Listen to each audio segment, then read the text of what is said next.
Thế giới hôm nay xin chào các bạn.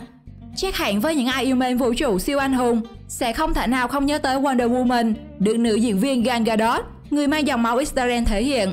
Nhắc đến Israel, có lẽ ai cũng nghĩ đến một đất nước lẫy lừng trong lĩnh vực quân sự chiến đấu, đặc biệt là sở hữu quân đội nữ nóng bỏng và xinh đẹp nhất thế giới. Tuy nhiên, bên cạnh những điều tuyệt vời đó, Israel còn tồn tại những điều điên rồ khác. Như bạn từng thấy đất nước nào mà những cô gái đi biển mặc bikini, vác sau lưng những khẩu M4A1 không? Hay những chàng trai mặc quần đùi và trên người là khẩu súng rất đáng sợ? Đến Israel, bạn sẽ còn nhìn thấy những thư viện sách ở các trạm xe buýt, hay những người làm ma thuật với những con gà. Để khám phá thêm về đất nước nằm ở Tây Á này, hãy cùng mình khám phá video Thế giới sống nạn 15 điều điên rồ chỉ có ở Israel nhé.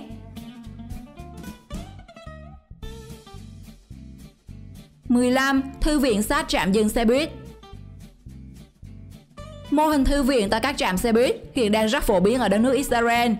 Tại các trạm dừng của xe buýt, người ta đặt kệ sách với đa dạng những loại sách ở đó, nhằm khắc phục được thời gian chết của khách khi đứng chờ xe. Hành khách có thể lấy sách đọc tại trạm hoặc mang đến đâu đó đọc và có thể trả lại bất cứ lúc nào, bởi thư viện này không hề có thủ thư. Nếu ai có nhà ý thì có thể đóng góp thêm cho kệ sách. Mô hình thư viện này không chỉ giúp người dân nâng cao trình độ văn hóa, mà nó còn là một cách để gắn kết cộng đồng. Mọi người ai cũng có thể được đọc và có thể trao đổi những cuốn sách đa dạng lĩnh vực với nhau. Đến đây đọc sách, lỡ bạn có nhúc nhích mạnh hay cười ra tiếng thì cũng không ai cảm thấy phiền. 14. Quân đội nữ mạnh và nóng bỏng nhất hành tinh. Israel vốn là một quốc gia có tiếng tăm trong lĩnh vực quân sự. Thế nhưng có một điều đặc biệt tại quốc gia này, chính là quy định phụ nữ phải tham gia nghĩa vụ quân sự khi đủ 18 tuổi. Có thể xem đây là một đất nước điển hình cho câu nói dạt đến nhà đàn bà cũng đánh. Những bộ quân phục của Israel tôn lên hình ảnh một người phụ nữ mạnh mẽ nhưng lại cực kỳ nóng bỏng và quyến rũ. Nắm bắt xu hướng trong thời đại kỹ thuật số, những hình ảnh của nữ quân nhân liên tục khiến cộng đồng mạng dậy sóng. Như thế thì chắc sẽ chẳng có ông nào lại muốn trốn nghĩa vụ quân sự đâu nhỉ?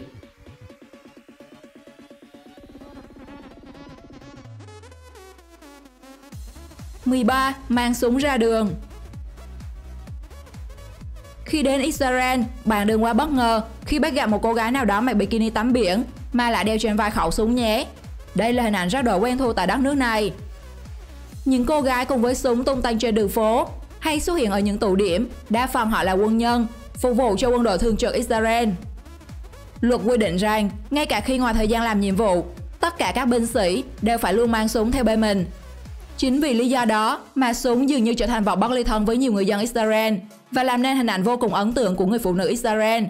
Tuy súng kề vai là vậy, nhưng những người con gái ấy vẫn toát ra vẻ nữ tính và quyến rũ khó cưỡng. 12. Nghi lễ Kapparot. Kapparot là một phong tục truyền thống được cử hành vào dịp đầu năm mới tại Israel.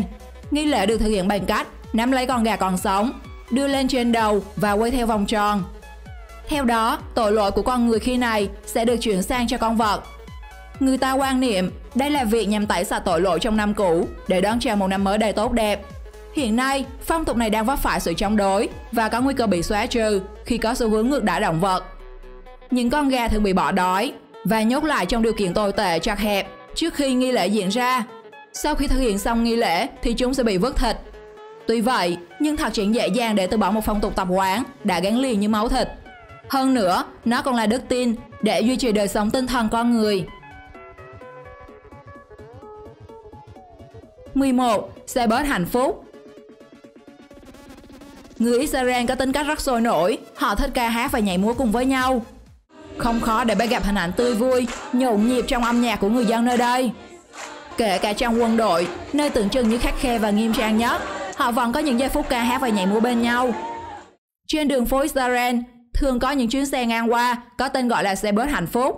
Những chuyến xe ấy ghé qua mọi nơi để lan tỏa niềm vui và năng lượng tích cực đến với tất cả mọi người. Khi xe bớt hạnh phúc ghé đến cùng với âm nhạc, mọi người trên đường sẽ nhảy múa tự do và bạn phải bật cười vì năng lượng mà chuyến xe ấy mang tới. 10. Mèo có khắp mọi nơi. Ở đất nước Israel, nếu được hỏi ngoài con người, thứ gì hãy bắt gặp trên đường nhất thì chắc chắn đó là mèo. Người dân Israel không xem mèo là thú cưng, Nên thay vì trốn trong nhà như mèo các nước bạn, thì mèo Israel lại lang thang khắp nơi. Bạn có thể bắt gặp những chú mèo trên đường phố, hoặc cũng có thể thấy chúng trong các cửa hàng và siêu thị. Có thể nói ở Israel, con người có thể đến đâu thì loài mèo cũng có thể xuất hiện ở đó. 9. Cẩn thận khi kết hôn với phụ nữ Israel. Đừng vì thấy ngoại hình xinh đẹp và quyến rũ của những nữ quân nhân Israel ở phần trên mà anh em vội muốn kết duyên với các cô gái Israel bản địa nhé. Nếu hôn nhân hạnh phúc và suôn sẻ thì không nói làm gì. Còn nếu hôn nhân tan vỡ thì anh em phải đối diện với vấn đề cực lớn đấy. Cụ thể là khi ly hôn, người chồng sẽ bị cấm xuất cảnh rời khỏi Israel cho đến khi hoàn thành nghĩa vụ cấp dưỡng cho con. Thông thường, mỗi tháng người chồng sẽ phải chu cấp tiền nuôi đứa trẻ cho đến khi chúng đủ 18 tuổi. Khi chưa hoàn thành nghĩa vụ, người chồng xấu số sẽ không được phép rời khỏi Israel cho đến tận năm 1999 dù bất kỳ lý do gì. Xây nhà tạm để sống.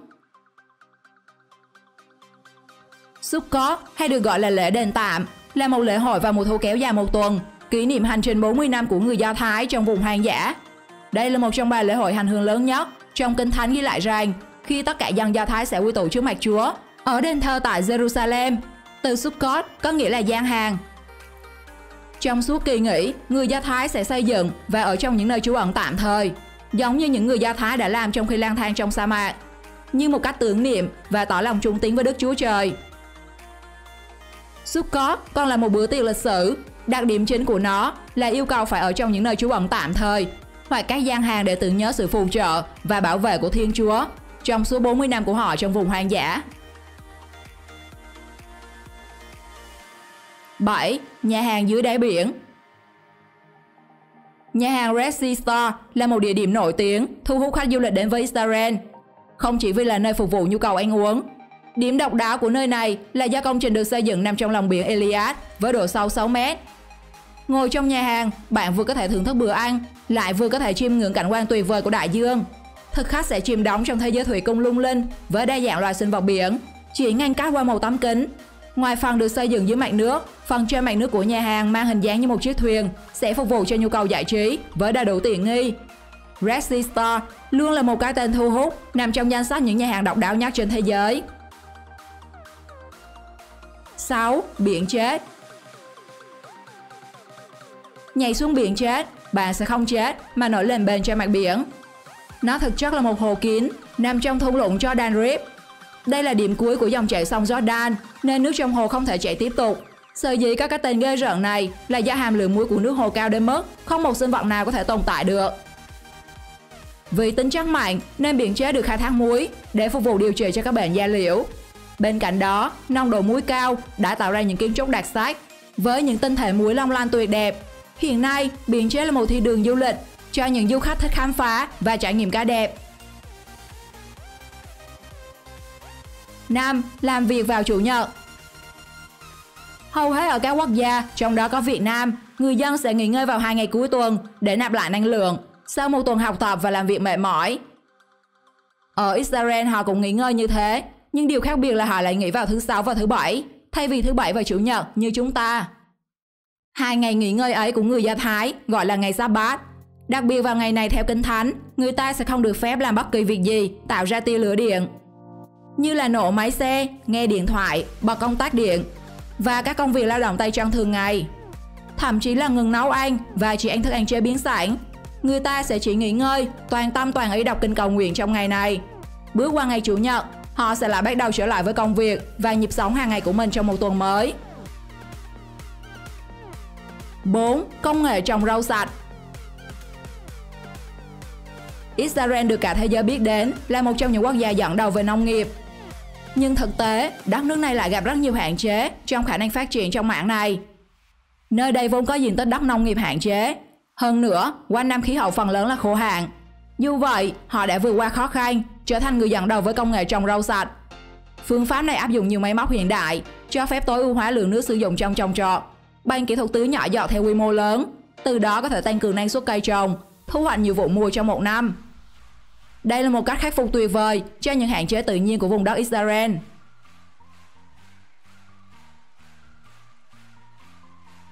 3. Cấm hút thuốc lá ở công viên. Chúng ta có thể dễ dàng bắt gặp những chiếc bảng cấm hút thuốc lá ở nơi công cộng hoặc với không gian kín. Thế nhưng ở Israel, người ta cấm hút thuốc ngay cả nơi thông thoáng nhất, đó là công viên. Với mong muốn biến công viên thành không gian lành mạnh, phục vụ nhu cầu thư giãn giải trí của người dân, bên cạnh cấm hút thuốc lá, nhà nước Israel còn nghiêm cấm sử dụng các vật dụng dùng một lần và những hành vi tác động xấu đến môi trường như là xả rác, đốt lửa.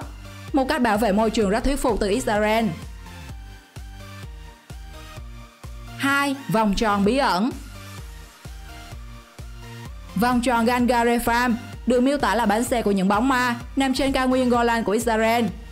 Cho đến hôm nay, người ta vẫn luôn đặt ra câu hỏi về người đã xây dựng nên kiến trúc này. Gan Garefam từ trên nhìn xuống, mang hình dáng của 4 hình tròn đồng tâm khổng lồ lồng vào nhau. Nó được dựng nên bởi hơn 4.000 tấn đá bazan, tuổi đời được ước tính vào khoảng 6.000 năm tuổi. Chính vì không biết thực sự về nguồn gốc ra đời của di tích này, nên người ta mơ hồ nhận định rằng đây có thể là một khu phức hợp chôn cất người chết, hoặc cũng có thể là một trung tâm văn hóa, hoặc tích hợp cả hai mục đích của người cổ xưa. 1. Ngôi mộ gia đình Chúa Giêsu. Sau hàng trăm năm nghiên cứu và khám phá, các nhà địa chất đã tìm ra ngôi mộ của Chúa Giêsu tại vùng đất Jerusalem. Đây được cho là nơi an nghỉ cuối cùng của Ngài. Tuy nhiên, những giả thuyết mà các nhà khảo cổ đặt ra lại không hề giống trong Kinh Thánh. Ngôi mộ tìm được không chỉ có duy nhất một, mà là nhiều hộp đựng tro cốt. Ngoài chiếc hộp khắc dòng chữ Giêsu, con của Joseph, tức là Chúa Giêsu, thì những chiếc hộp khác còn khắc những cái tên như Judah, con trai của Giêsu, hay James, con trai của Joseph, tức là anh em của Chúa Giêsu. Từ đó họ đưa ra giả thuyết rằng Chúa Giêsu đã kết hôn và lập gia đình. Nếu giả thuyết là thật, thì nơi đây chính là lăng mộ của gia đình Chúa Giêsu. Điều này đã ngầm bác bỏ sự kiện Chúa phục sinh theo như Kinh Thánh. Chính vì vậy, cho tới hôm nay, đây vẫn là một thông tin gây tranh cãi và chưa có sự công bố cụ thể về mặt khoa học nào. Điều gì tại đất nước Israel khiến bạn thích thú nhất? Hãy chia sẻ cho mọi người biết xuống phần bình luận bên dưới nhé! Và đừng quên like, subscribe kênh để khám phá về nhiều điều kỳ lạ ở các vùng đất khác. Xin chào tạm biệt và hẹn gặp lại!